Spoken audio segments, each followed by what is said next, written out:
नमस्कार, स्वागत है आप सबका दिन भर की तमाम बड़ी और अहम खबरों के साथ। मैं हूं कवींद्र। शुरुआत हेडलाइन से। यूरोपीय संसद में प्रस्ताव, इटालियन मरीनों की हो वापसी। भारत की तीखी प्रतिक्रिया, तीसरे पक्ष का दखल नामंजूर, सुप्रीम कोर्ट में है मामला। शाजिया इल्मी ने थामा बीजेपी का दामन, किरण बेदी को पार्टी बना सकती है मुख्यमंत्री का दावेदार। 19 को संसदीय बोर्ड की बैठक में हो सकता है फैसला। एच.एस. ब्रह्मा ने संभाला मुख्य चुनाव आयुक्त का काम, चुनाव प्रबंधन में नई तकनीकों के इस्तेमाल पर जोर। दखलंदाजी का आरोप लगाकर सेंसर बोर्ड के अध्यक्ष का इस्तीफा, सरकार ने दी सबूत पेश करने की चुनौती। फिल्म एमएसजी का विरोध तेज। पेरिस में बंदूकधारी ने 2 नागरिकों को बनाया बंधक। पत्रकार शार्ली एब्दो के खिलाफ पाकिस्तान में हिंसक प्रदर्शन, एएफपी के फोटो पत्रकार समेत 3 जख्मी। और देखते हैं पहली खबर।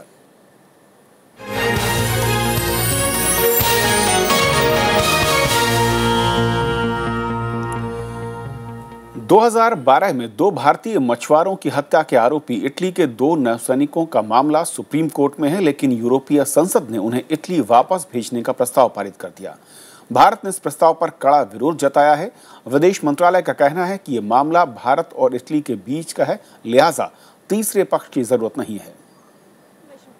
यूरोपीय संसद में पारित प्रस्ताव पर नई दिल्ली ने तीखी प्रतिक्रिया जताते हुए इसे गलत करार दिया है। विदेश मंत्रालय ने कहा है कि मामला अदालत में विचाराधीन है, ऐसे में इस प्रस्ताव का कोई मतलब नहीं बनता। The Supreme Court of India, in its ruling on 14th January, has granted 3 months extension to the Italian Marine Massimiliano Latorre for his stay in Italy on health grounds, and the other Marine, Salvatore Girone, is staying in the Italian embassy in New Delhi. Under these circumstances, the European Parliament would have been well advised not to adopt the resolution.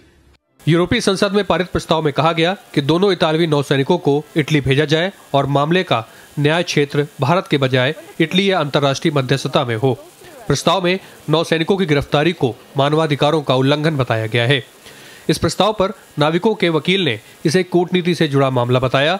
वहीं जानकारों के मुताबिक इससे दोनों देशों के रिश्तों पर असर पड़ सकता है।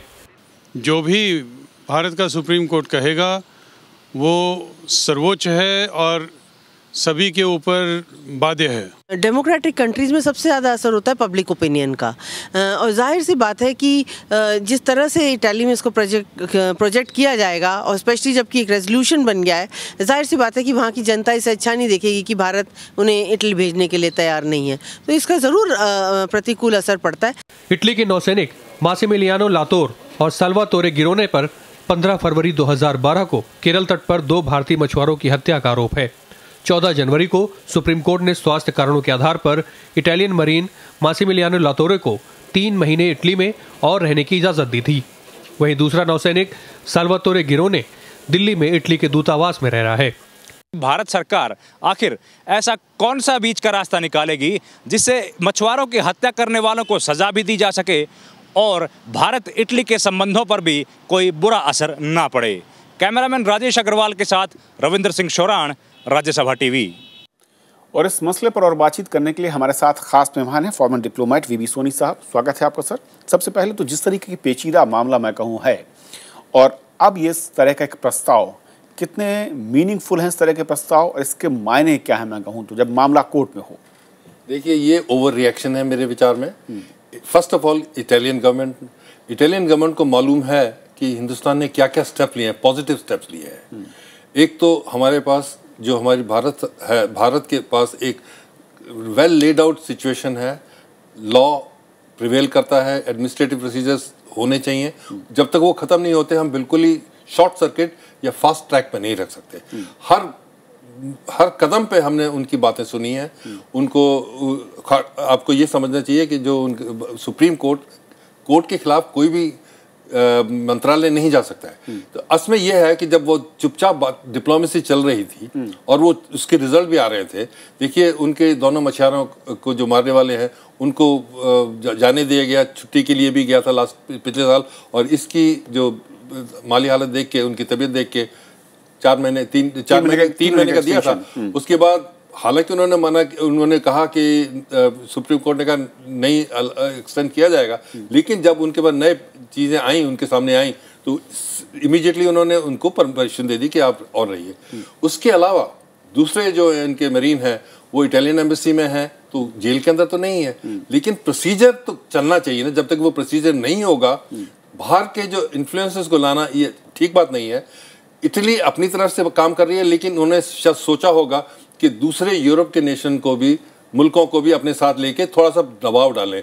ये ठीक बात नहीं है, बिकॉज हिंदुस्तान किसी दबाव में नहीं आता। जो हमारे इंस्टीट्यूशंस हैं उनको पूरी तरह से कंप्लाई करना पड़ेगा, रूल कंप्लाई करना पड़ेगा। क्या ये भी कहा सोनी साहब कि जो मैं कहूँ कि प्रजातंत्र जिस तरीके से है, और क्या वहाँ पर जनता को एक सिर्फ मैसेज देने के लिए कुछ पार्टियों की पहल हुई हो, उन्होंने दबाव डालने के लिए कोशिश की हो कि जनता के बीच मैसेज देना चाहते हैं कि हम इनके पक्ष में हैं, और उसका असर क्या होगा, शायद उसकी तरफ उनका ध्यान नहीं गया हो? देखिए, अगर आपको मैं कि अभी इलेक्शंस हुए थे कुछ महीने पहले इटली में, और जो उनके विदेश मंत्री हैं उनको हटा दिया गया, शायद आपको याद रहा होगा। क्यों? क्योंकि वो इटालियंस को वापस लेके नहीं आए। सो आप बिल्कुल ठीक कर रहे हैं, पॉलिटिकल सिचुएशन वो हो रही है, लेकिन डिप्लोमेसी थ्रू क्वाइट डिप्लोमेसी की ज़्यादा चांस है, या डिप्लोमेसी अगर आप मीडिया के साथ करेंगे, जैसे कि ये किया जा रहा है, तो कि मीडिया के थ्रू प्रेशर डाला जाए, वो चलेगा भी नहीं। और हिंदुस्तान तो ऐसा देश है जो कभी इन चीज़ों से कभी दबाव में नहीं आएगा। हमने बहुत इससे भी मुश्किलात फेस की हैं, लेकिन झुके नहीं हैं। सो हमारा तो यही कहा एडवाइस होगी इटालियंस को, डोंट गो फॉर ओवर किल। ज़्यादा ओवर करोगे तो उसमें फिर हमारे पर भी तो असर पड़ेगा। मैं यही समझना चाह रहा हूँ साहब कि जिस तरीके का स्टेप ये है प्रस्ताव का, क्या इसके बाद जो कूटनीतिक तमाम पहल हो रही थी और जो सरकार मैं कहूँ कि जिस हद तक वो मदद कर सकती थी, अब वो रास्ते भी बंद कर दिए हैं उन्होंने? नहीं, ये मेरे विचार में ये नहीं होगा, क्योंकि ये जो बाहर से चीज चल रही है वो चलती रहे, वो एक अलग है। वो quite diplomacy, because we are not vindictive people. हम अपने इस करके किसी से दूसरे से कोई आर्ग्यूमेंट जीतना नहीं चाहते। हम चाहते हैं कि जो मसला सामने है उसको किस प्रकार से इसको देखा जाए, हैंडल किया जाए, और वो हो रहा है।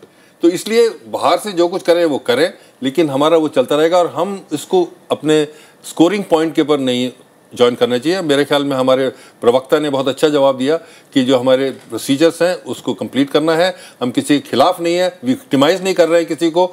2 जाने गई हैं, कैसे गई हैं ये तो सबको मालूम है। वो भी खुद एक्सेप्ट कर रहे हैं कि भाई हाँ उनकी गलतियां थी। वो ये भी मान रहे हैं कि हम अपने मुल्क में जाके कोर्ट के अंदर उसके अंदर उनको ट्राई करेंगे, या फिर इंटरनेशनल आर्बिट्रेशन पे जाएंगे। तो मतलब उन्होंने ये तो मान लिया कि कुछ गड़बड़ हुई है, कुछ गलती हुई है, तो उस गलती का हमारे इंटरनेशनल वाटर्स में जो हुआ है, तो उसका समाधान भी हमारे कोर्ट्स के अंदर होना चाहिए, क्योंकि 2 आदमियों की जान गई है। कुछ लोग ये भी कहते हैं कि जो ट्रीटी है हमारे और इटली के बीच में, भारत के बीच में, वो इस तरह की है कि वहाँ पर इस तरह के तमाम प्रस्ताव बेमानी हो जाते हैं, और जो आप कहना चाह रहे हैं, जो दबाव डालने की कोशिश हो रही है, उसका कोई फ़र्क है? फिर उसका कोई 1% भी कोई मैं कहूँ फ़ायदा वो नहीं ले सकते हैं? बिल्कुल नहीं ले सकते।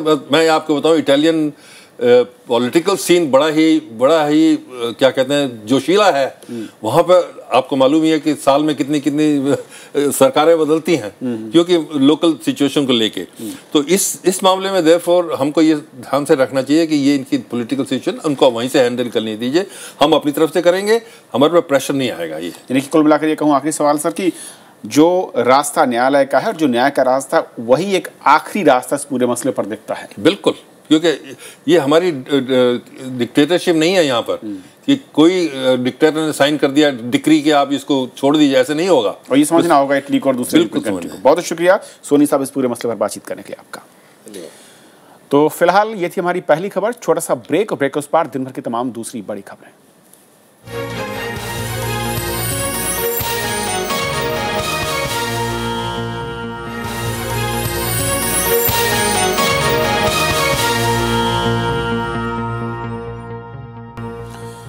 और अब कुछ खबरें चुनावी रण की। बीजेपी किरण बेदी को दिल्ली में मुख्यमंत्री के तौर पर पेश कर सकती है। 19 जनवरी को पार्टी की संसदीय बोर्ड की बैठक में इस पर फैसला लिया जा सकता है।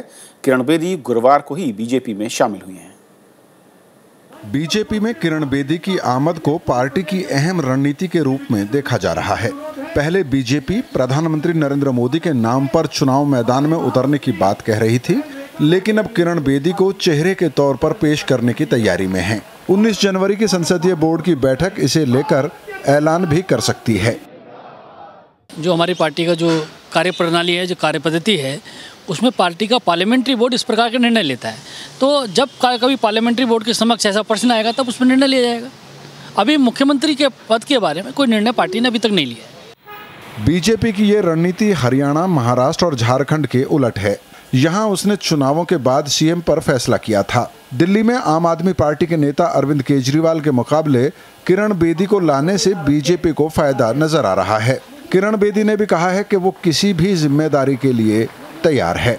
I am a confident person, I know my self, और मैं एक जगह ऐसी जगह नहीं जाती, कोई जिम्मेवारी ऐसी नहीं लेती जो मैं समझती हूँ मैं उसके काबिल नहीं हूँ। बीजेपी किरण बेदी के नेतृत्व में दिल्ली चुनाव लड़ने की तैयारी तो कर रही है, लेकिन पार्टी के कुछ नेता असुरक्षित भी महसूस कर रहे हैं।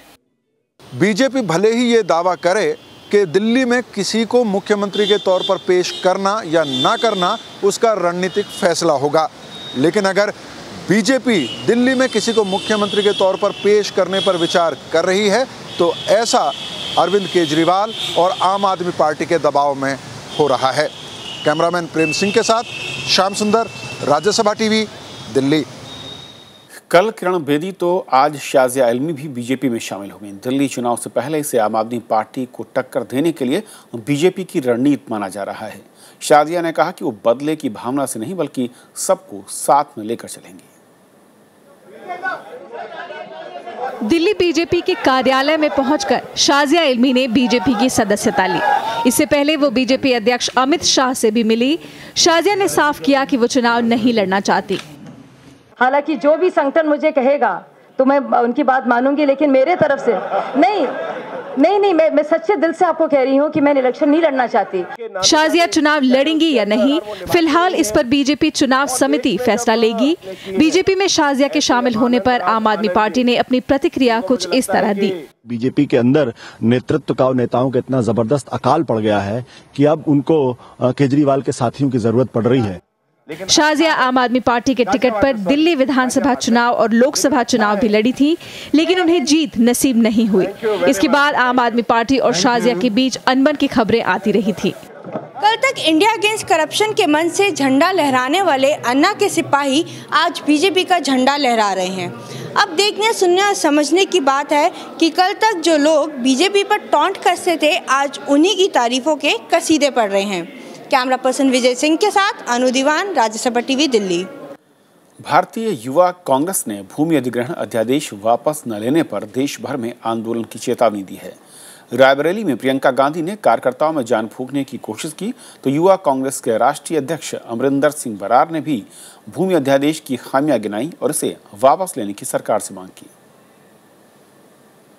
ये ऑर्डिनेंस हम किसान ये नहीं लाने देंगे और आंदोलन आने वाले दिनों में हम विधानसभा स्तर पर से लेकर पूरे प्रदेश तक, चाहे वो मुख्यमंत्री का घेराव और चाहे आने वाले दिनों में हमारे को संसद घेराव करना पड़े, चाहे मोदी जी का घेराव करना पड़े, लेकिन ये हम हरगिज नहीं होने देंगे, ये काला कानून नहीं आने देंगे। मुख्य चुनाव आयुक्त एच.एस. ब्रह्मा ने दिल्ली में निष्पक्ष विधानसभा चुनाव कराने को अपनी प्राथमिकता बताया। उन्होंने बेहतर चुनाव प्रबंधन के लिए आधुनिक तकनीक के इस्तेमाल पर भी जोर दिया। ब्रह्मा ने आज ही मुख्य चुनाव आयुक्त का काम संभाला है। एच.एस. ब्रह्मा ने देश के 19वें मुख्य चुनाव आयुक्त के रूप में शुक्रवार को पदभार संभाल लिया। इसके बाद मीडिया से रूबरू हुए ब्रह्मा ने दिल्ली विधानसभा चुनाव को पूरी तरह स्वतंत्र और निष्पक्ष संपन्न कराने को अपनी प्राथमिकता बताया। सबसे बड़ा इशू है कि दिल्ली हमारा देश का कैपिटल है, पूरा हिंदुस्तान का कैपिटल है।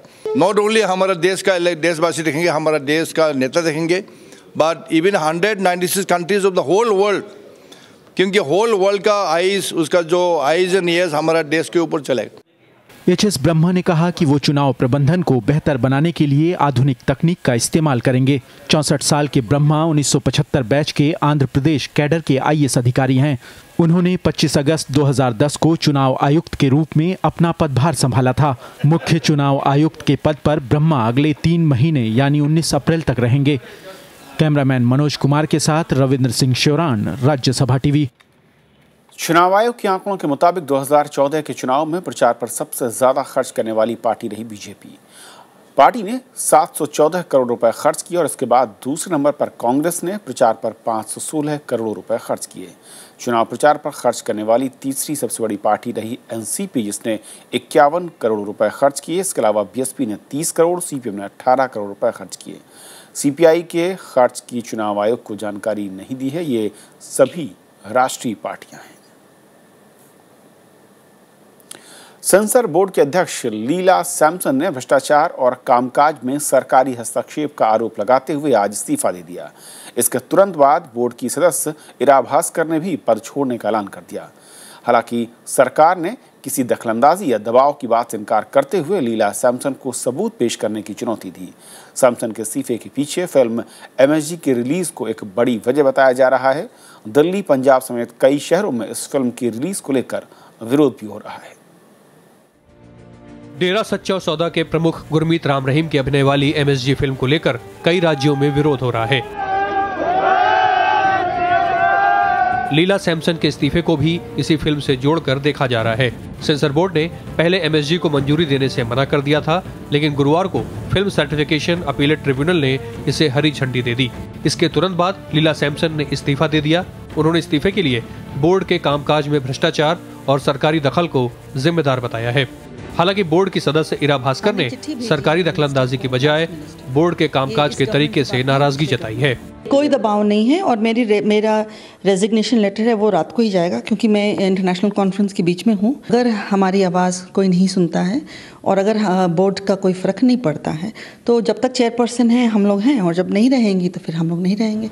लेकिन सरकार ने किसी भी तरह की दखलंदाजी से इनकार किया है। ये एक गवर्नमेंट की पॉलिसी गाइडलाइंस के हिसाब से है और इसमें किसी ने कोई इंटरफेरेंस या कोअर्शन नहीं करा। और अगर जो चेयरपर्सन ऐसा समझती हैं तो सरकार के सामने वो पेश करें कोई चिट्ठी या कोई SMS जहां पर उनको किसी पर दबाव डाला जा रहा है। विपक्षी कांग्रेस ने लीला सैमसन के आरोपों को गंभीर बताया है। Many of the important people in important positions are not allowed to do their job. This is a very, very distressing situation. हालांकि MSG को लेकर विवाद इससे आगे भी है।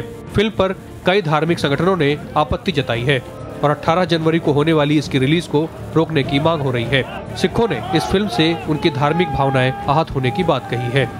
Bureau report, Rajya Sabha TV. गन्ना किसानों को राहत देते हुए सरकार ने गन्ने का न्यूनतम समर्थन मूल्य 10 रुपए बढ़ा दिया है। कैबिनेट की आर्थिक मामलों की समिति ने 230 रुपए प्रति क्विंटल की दर से गन्ने की कीमत तय की है। मिल मालिकों को 2015-16 में किसानों को इसी दर से भुगतान करना होगा। वहीं कैबिनेट ने आज निर्माता और वितरकों की ओर से बायोडीजल की सीधे बिक्री को मंजूरी दे दी। FM रेडियो के तीसरे चरण की नीलामी को कैबिनेट की मंजूरी मिल गई। साथ ही दूसरे चरण के 135 चैनलों के लाइसेंस के नवीनीकरण को भी मंजूरी मिल गई। इससे सरकार को 555 करोड़ रुपए मिलने की उम्मीद है। पेट्रोल की कीमत में 2 रुपये 42 पैसे की कटौती की गई है। वहीं डीजल 2.25 रुपये सस्ता हुआ है, लेकिन सरकार ने पेट्रोल डीजल पर 2 रुपये प्रति लीटर के हिसाब से एक्साइज ड्यूटी भी बढ़ा दी है। नवंबर के बाद से एक्साइज ड्यूटी में चौथी बढ़ोतरी है, जिससे सरकार को 20,000 करोड़ रुपए मिलेंगे। अंतर्राष्ट्रीय बाजार में कच्चे तेल के दाम 6 महीने के निचले स्तर $46 प्रति बैरल पर पहुंच गए हैं। जापान के विदेश मंत्री फुमियो किशिदा ने आज प्रधानमंत्री नरेंद्र मोदी से मुलाकात की। इस दौरान दोनों के बीच द्विपक्षीय रिश्तों को मजबूत करने पर बातचीत हुई। जापानी विदेश मंत्री 3 दिन की भारत यात्रा पर आज सुबह ही दिल्ली पहुंचे हैं। वो शनिवार को विदेश मंत्री सुषमा स्वराज के साथ 8वें दौर की भारत जापान सामरिक वार्ता में हिस्सा लेंगे। अगस्त में प्रधानमंत्री की जापान यात्रा के दौरान जापान ने अगले 5 साल में 2 लाख करोड़ रुपए से अधिक के निवेश का ऐलान किया था। दिल्ली के धौलाकुआं इलाके में आईजीएल की गैस पाइपलाइन में आज सुबह आग लगने से अफरा तफरी मच गई। राहत की बात यह रही कि वक्त रहते इस पर काबू पा लिया गया, जिससे एक बड़ा हादसा टल गया, लेकिन एक ऑटो चालक आग की चपेट में आ गया। दक्षिणी दिल्ली के धौलाकुआं इलाके में शुक्रवार की सुबह करीब 9:30 बजे इसी गैस पाइपलाइन में रिसाव के बाद आग लग गई। वेंकटेश्वर कॉलेज के नजदीक लगी इस आग में एक ऑटो चालक झुलस गया, साथ ही 3 गाड़ियां भी इसकी चपेट में आ गई। दमकल की 10 गाड़ियों की मदद से आग पर काबू पाया जा सका। Gas authority of India limited की मेन पाइपलाइन है, उसके अंदर पंचर हो गया था, उसी की गैस लीक थी, उसी के अंदर आग थी। ऑटो लेके निकल रहा था, अचानक उस सीवर में से एकदम से आग से निकली, पीछे ऑटो ने पकड़ ली आग। उसके बाद फिर मैं घबरा के एकदम से ऑटो से गिर गया, तो आग की लपट आई, तो उससे मेरा चेहरा जल गया और हाथ। Gas authority of India limited के मुताबिक पीडब्ल्यूडी के कर्मचारी बगैर इजाजत सड़क के अंदर ड्रिल कर रहे थे, जिसकी वजह से ये हादसा हुआ। यहाँ पे पीडब्ल्यूडी और एचसीसी हिंदुस्तान कंस्ट्रक्शन कंपनी होगी कोई, उनके द्वारा बिना परमिशन लिए हुए, हम लोगों से कोई परमिशन नहीं था, ये लोग यहाँ पे ड्रिलिंग कर रहे थे, पाइप ये ड्रिलिंग कर रहे थे और वो सीधे ड्रिलिंग जाकर हमारे गैस पाइपलाइन में पंक्चर हुई है, जिसके चलते फायर वहाँ से गैस वहाँ से लीक हुई है। दिल्ली में आईजीएल की इस मेन पाइपलाइन से कई इलाकों में पीएनजी और सीएनजी की सप्लाई होती है, लिहाजा इसे काफी सुरक्षित माना जाता है। बावजूद इसके इस तरह का हादसा कई सवाल खड़े कर रहा है। विपिन चौहान, राज्यसभा टीवी। पाकिस्तान के कराची में जमात-ए-इस्लामी का फ्रांस की पत्रिका शार्ली एब्दो के खिलाफ प्रदर्शन उस वक्त उग्र हो गया जब पुलिस ने उन्हें फ्रांसीसी वाणिज्य दूतावास की ओर बढ़ने से रोक दिया। विरोध प्रदर्शन के दौरान एएफपी के एक फोटो पत्रकार को गोली मारी गई, जबकि 3 और लोग घायल हो गए। प्रदर्शनकारियों और पुलिस के बीच झड़पें हुई। इसके बाद पुलिस को हिंसक भीड़ पर काबू पाने के लिए आंसू गैस और लाठीचार्ज करना पड़ा। प्रदर्शन को देखते हुए कराची में सुरक्षा कड़ी कर दी गई है। पाकिस्तान के पेशावर और मुल्तान में भी पत्रिका का विरोध हुआ है। तो खबरों के सफर में इतना ही, लेकिन चलते चलते एक नज़र और छोड़ जाते हैं कुछ बड़ी और अहम खबरों के साथ। नमस्कार। उत्तरी कश्मीर के बारामूला जिले से लश्कर ए तोयबा के एक शीर्ष आतंकवादी को गुरुवार रात पुलिस ने गिरफ्तार कर लिया। पुलिस अधिकारी के मुताबिक एक सरपंच के घर से सुरक्षा बलों ने अबू मुआविया नाम के इस आतंकी को गिरफ्तार किया। उसके पास से हथियार और गोला बारूद बरामद किया गया। तहलका के पूर्व संपादक तरुण तेजपाल को सुप्रीम कोर्ट से राहत मिली है। शीर्ष अदालत ने गोवा के ट्रायल कोर्ट में चल रही सुनवाई पर 3 हफ्ते के लिए रोक लगा दी है। सुप्रीम कोर्ट ने तेजपाल को मामले से जुड़े दस्तावेज देने का आदेश भी दिया। राजस्थान में आज स्थानीय निकाय चुनाव के लिए पहले दौर का मतदान हुआ। पहली बार उम्मीदवारों के लिए शैक्षणिक योग्यता तय की गई है। दूसरे दौर के पंचायत चुनाव के लिए 22 जनवरी और आखिरी दौर के लिए 1 फरवरी को मतदान होगा। मतगणना 5 फरवरी को होगी। नेशनल ग्रीन ट्राइब्यूनल ने यमुना नदी में धार्मिक सामग्री के विसर्जन के लिए विशेष घाट बनाने का निर्देश दिया है। प्रशासन को दिए निर्देश में ट्राइब्यूनल ने कहा कि इन घाटों पर मूर्तियों का विसर्जन भी हो सकेगा, ताकि इनका वैज्ञानिक तरीके से निपटान किया जा सके। जम्मू कश्मीर को साल 2014-15 के लिए ई गवर्नेंस पर नेशनल अवार्ड दिया जाएगा। प्रधानमंत्री कार्यालय और कार्मिक मंत्रालय ने राज्य को इस अवार्ड के लिए चुना है। राज्य के रियासी और कठुआ जिले में 147 पंचायतों के लिए ई पंचायत योजना शुरू की गई है।